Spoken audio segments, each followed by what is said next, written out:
नमस्कार दोस्तों, स्वागत है आप सभी का मेरे YouTube चैनल पर। तो आज मैं आप सभी को श्रवण कुमार की कहानी सुनाने जा रही हूँ। श्रवण कुमार के पिता का नाम शांतनु था। शांतनु एक साधु थे तथा उनकी माता का नाम ज्ञानवती था। श्रवण कुमार के माता पिता नेत्रहीन थे। उन्होंने अपने पुत्र श्रवण का पालन पोषण बड़े ही कष्टों के साथ किया था।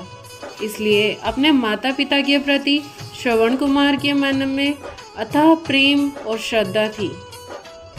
श्रवण कुमार बाल्यावस्था में ही अपने माता पिता के कार्यों में हाथ बटाते थे और जब वह बड़े हुए तो घर का सारा काम करने लगे। समय के साथ श्रवण कुमार बड़े हो गए और उनके माता पिता वृद्ध होते गए।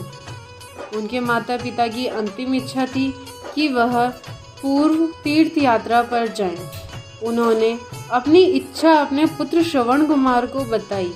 तब श्रवण कुमार उनकी इच्छा पूर्ति के लिए तैयार हो गए और जाने के लिए तैयारियां करने लगे। श्रवण कुमार ने अपने माता पिता को 2 टोकरियों में बिठा लिया और अपने कंधे पर कांवर बनाकर उठाकर चल दिए। श्रवण कुमार अपने माता पिता को काशी, गया, प्रयागराज ऐसे कई तीर्थ स्थलों पर लेकर गए। तीर्थ स्थलों का वर्णन करके अपने माता पिता को सुनाते थे। इस प्रकार उनके माता पिता उनके नेत्रों से तीर्थ स्थलों का दर्शन करते रहे। श्रवण कुमार जंगलों के रास्ते से गुजरते हुए जा रहे थे, तभी संध्या हो जाती है और शाम के समय उनके माता पिता को बहुत तेज़ प्यास लगती है। उन्होंने श्रवण कुमार से पानी लाने को कहा। श्रवण कुमार ने एक पेड़ के नीचे अपने माता पिता को बैठा दिया और कलश लेकर जल की खोज में निकल पड़े। थोड़ी दूर चलने के बाद उन्हें एक नदी दिखाई देती है और वह उस नदी के पास पहुंच गए। उसी दिन अयोध्या के राजा दशरथ वनों में शिकार करने निकले थे। दिन भर इधर उधर घूमने के बाद, जंगलों में भटकने के बाद में कोई शिकार नहीं मिला और वह घर की ओर प्रस्थान करने लगे ही थे कि उन्हें नदी के तट पर आहट सुनाई दी।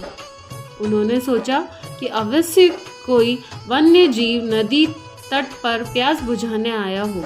राजा दशरथ नदी की ओर बढ़े और एक पेड़ के नीचे रुककर शब्द भेद बाण चला दिया।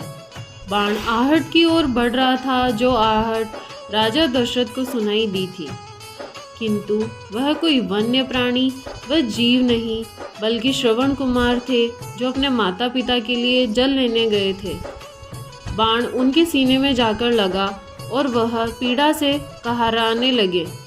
यह कहार सुनकर राजा दशरथ को अपनी गलती का एहसास हुआ और वे नदी के तट पर पहुँचे। श्रवण कुमार घायल अवस्था में वहां पर पड़े थे। राजा दशरथ जब वहां पर पहुंचे तो उन्हें बड़ा ही दुख हुआ। वे अपने आप को कोसने लगे। वे श्रवण कुमार से क्षमा मांगने लगे। तब श्रवण कुमार ने कहा, हे राजन, मुझे अपनी मृत्यु का कोई दुख नहीं है। दुख तो इस बात का है कि अपने माता पिता की इच्छा का जो मैं पूरी नहीं कर पाया। मैं उन्हें समस्त तीर्थों की यात्रा न करा सका और वह इस समय प्यास से व्याकुल हैं। मैं उन्हें पानी न पिला सका। हे राजन, कृपया इस कलश को लेकर जाइए और मेरे माता पिता की प्यास बुझा दीजिए। इतना कहकर श्रवण कुमार ने अपने प्राण त्याग दिए। जाने अनजाने में हुए अपराध से दुखी व व्याकुल राजा दशरथ श्रवण के माता पिता के पास किसी तरह से पहुँचे।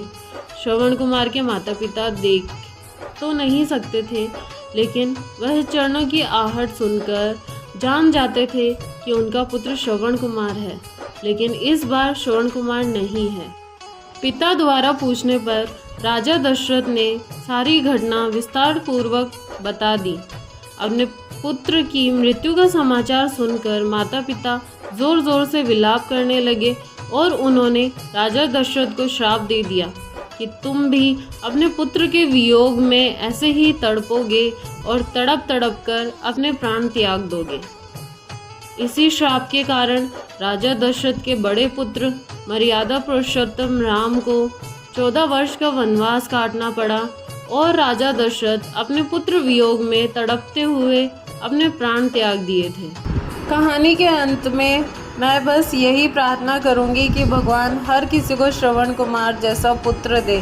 आप सभी को मेरी कहानी पसंद आई हो तो चैनल को लाइक करें, शेयर करें और कमेंट करें और सब्सक्राइब करें।